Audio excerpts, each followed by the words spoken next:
Back to Adam's Daily Bread and our Advent reading for this year, where we read one chapter of Luke for each day of December, leading up to Christmas Eve, where we read the resurrection and prepare our hearts for Christmas morning.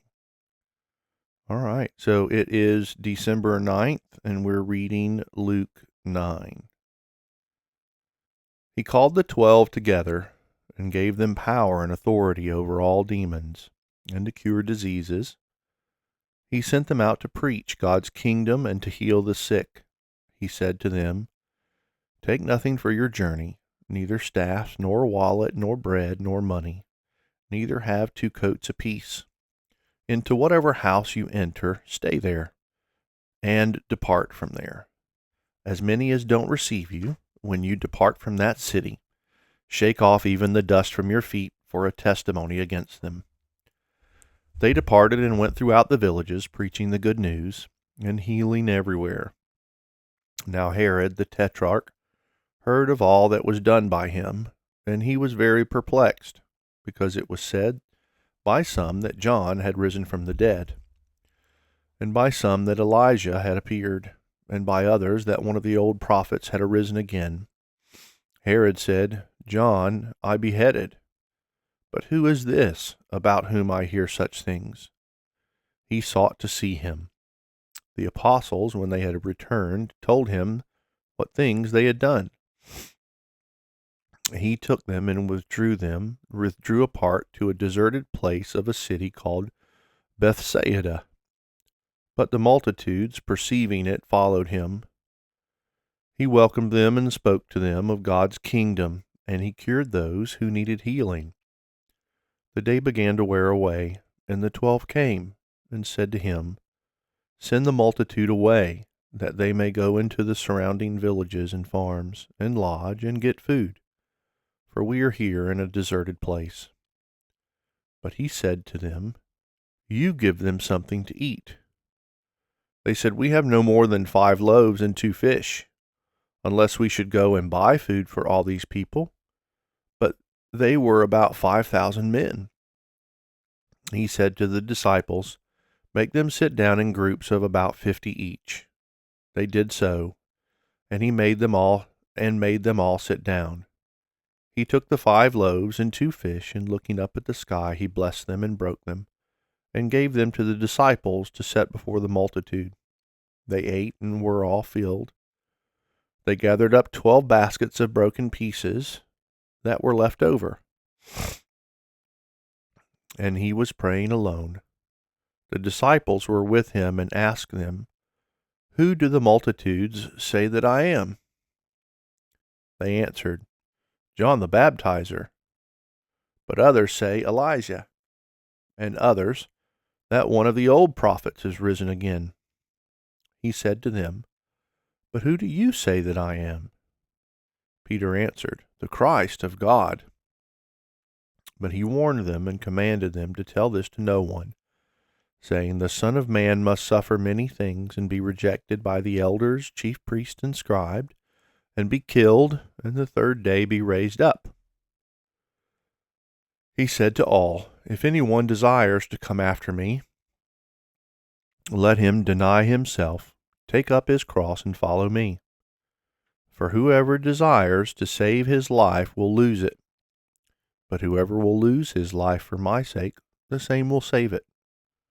For what does it profit a man if he gains the whole world, and loses or forfeits his own self?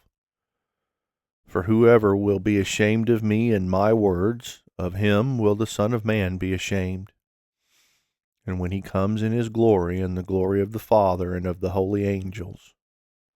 But I tell you the truth, there are some of those who stand here who will in no way taste of death until they see God's kingdom." About 8 days after these sayings, he took with him Peter, John, and James, and went up onto the mountain to pray. As he was praying, the appearance of his face was altered, and his clothing became white and dazzling. And behold, two men were talking with him, who were Moses and Elijah, who appeared in glory and spoke of his departure, which he was about to accomplish at Jerusalem.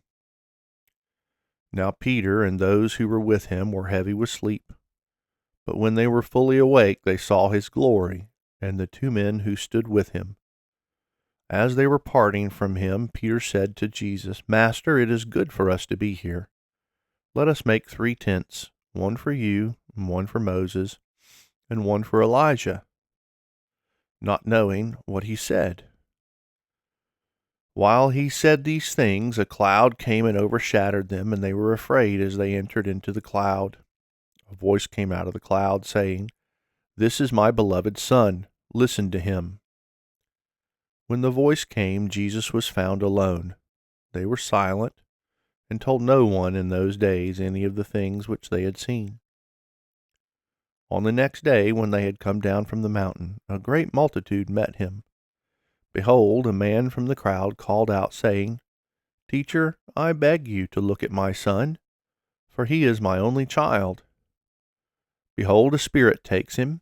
He suddenly cries out, and it convulses him, so that he foams, and it hardly departs from him, bruising him severely. I begged your disciples to cast it out, and they couldn't. Jesus answered, Faithless and perverse generation, how long shall I be with you and bear with you?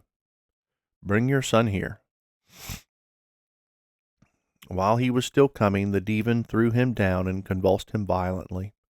But Jesus rebuked the unclean spirit and healed the boy, and gave him back to his father. They were all astonished at the majesty of God. But while they were all marveling at the things Jesus did, he said to his disciples, Let these words sink into your ears, for the Son of Man will be delivered up into the hands of men. When they didn't understand this saying, it was concealed from them, that they should not perceive it, and they were afraid to ask him about this saying. There arose an argument among them about which of them was greatest. Jesus, perceiving the reasoning of their hearts, took a little child and set him by his side, and said to them, Whoever receives this little child in my name receives me. Whoever receives me receives him who sent me. For whoever is least among you all, this one will be great. John answered, Master, we saw someone casting out demons in your name, and we forbade him, because he doesn't follow with him. Jesus said to him, Don't forbid him, for he who is not against us is for us. It came to pass, when the days were near that he should be taken up, he intently set his face to go to Jerusalem, and sent messengers before his face. They went and entered into the village of the Samaritans, so as to prepare for him. They didn't receive him, because he was traveling with his face set towards Jerusalem.